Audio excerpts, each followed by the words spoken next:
আসসালামু আলাইকুম বন্ধুরা, আমি আসিফ খান। আর এখন আমি আছি সমুদ্রের মাঝখানে একটা বিশাল শিপে, এমন একটা জায়গা যেখানে বাতাস ফ্রি, কিন্তু ঘুম, ভাই ঘুম এখানে গোল্ডের মতো দামি জিনিস। আমাদের শিপে এখন এমনভাবে রং করা হচ্ছে, দেখে মনে হচ্ছে জাহাজটার বিয়ে ঠিক হয়ে গেছে। সিরিয়াসলি বলতেছি, এই শিপটাকে এত সুন্দর বানানো হচ্ছে, মনে হয় একটু পরেই বলবে বড়যাত্রী প্রস্তুত হন। এক একজন ভাই এমন মন দিয়ে রং করতেছে যেন স্কুল লাইফের হারানো প্রেম ফিরে পাইছে।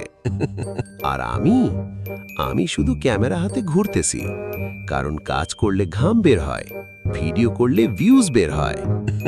এই যে রঙের গন্ধ, 2 মিনিট দাঁড়াইলেই মনে হয় আমি ইংলিশে মোটিভেশনাল স্পিকার হয়ে গেছি। Never give up brothers, life is colourful like this paint. ভাই সত্যি বলতেছি, এত গন্ধের মধ্যে দাঁড়িয়ে থাকলে নিজের নামও ফরেন লাগে। এখন শিপে হাঁটা মানেই মিশন ইম্পসিবল। এক পাশে ভেজা রং, আরেক পাশে পানি, মাঝখানে আমি, একজন গরিব কন্টেন্ট ক্রিয়েটর। এমন টেনশনে হাঁটতেছি যেন ফ্লোর না, লাভা। একবার ভুল করে দেয়ালে লাগলে মানুষ না, সরাসরি ডেকোরেশন আইটেম হয়ে যাব। কালকে কি হয়েছে জানেন? আমি স্মার্ট হয়ে শর্টকাট মারতে গেছিলাম, তারপর সোজা ভেজা রঙে হাত। এখন আমার হাতের অবস্থা এমন, মনে হয় স্পাইডারম্যান ট্রেনিং নিচ্ছে। এই রং উঠানোর জন্য আধা ঘন্টা ঘষছি, শেষে হাত উঠতে চাইছে, রং না।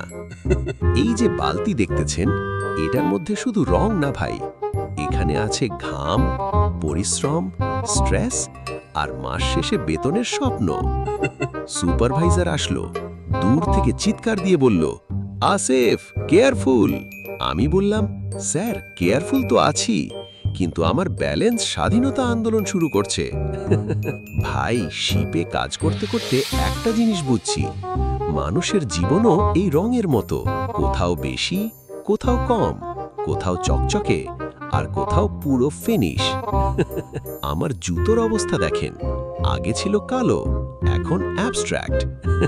এই জুতো যদি মিউজিয়ামে রাখি, মানুষ বলবে ডিপ মিনিং আছে। বাসায় এটা নিয়ে গেলে মা সরাসরি বলবে, কাজ করতে গেছো নাকি রঙের ড্রামে সাঁতার কাটতে? আর জামার কথা তো বাদই দিলাম, এখন জামার অরিজিনাল কালার কি ছিল আমিও ভুলে গেছি। এক এক জায়গায় এত রং লাগছে, মনে হয় জামা না, মোবাইল কভার। তবে একটা কথা সত্যি, সমুদ্রের জীবন সহজ না ভাই, অনেক পরিশ্রম, অনেক কষ্ট, অনেক দূরে থাকা, কিন্তু এই হাসি ঠাট্টাগুলাই আমাদের বাঁচিয়ে রাখে। কারণ মানুষ যদি হাসতে ভুলে যায়, তাহলে সমুদ্রও একসময় বিরক্ত লাগে। তাই কাজের মাঝেও একটু মজা করি, একটু হাসি, কারণ হাসি ফ্রি, কিন্তু পেইন্ট রিমুভার অনেক দাম। তো বন্ধুরা, এই ছিল আমাদের শিপের রঙের যুদ্ধ। ভিডিওটা ভালো লাগলে একটা লাইক দিয়েন, আর খারাপ লাগলেও দিয়েন, কারণ আমার জামা অলরেডি অনেক সাফার করছে। আর কমেন্ট করে জানাইবেন, আমি কি পেইন্টার হিসেবে জব পাইতে পারবো, নাকি শুধু ক্যামেরাম্যান হিসেবেই টিকে থাকবো। আমি আসিফ খান, সমুদ্রের মাঝখান থেকে signing off from Rangmahal ship edition. আল্লাহ হাফেজ।